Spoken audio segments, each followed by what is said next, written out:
વાત કરીએ હિંમતનગરની તો હિંમતનગર નગરપાલિકામાં આઇકોનિક રોડ બન્યો વિવાદિત, જ્યાં રોડમાં વ્યાપક ભ્રષ્ટાચારના આક્ષેપ કરવામાં આવ્યા છે।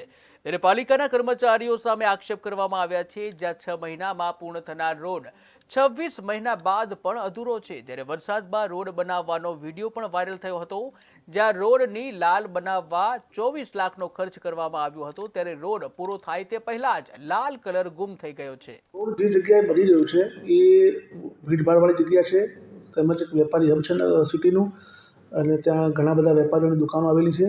એટલે વારંવાર વેપારીઓ સાથે સંકલનના અભાવના કારણે રોડ બનાવવામાં થોડો સમય લાગ્યો હતો।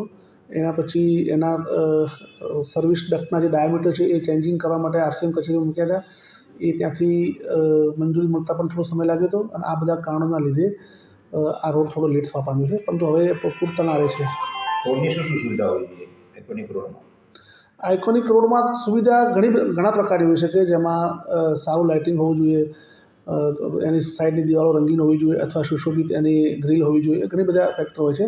આમાં એક લાલ કલરનો કન્સેપ્ટ નગરપાલિકાએ લીધો છે કે લાલ કલર કરવો એમ રોડનો।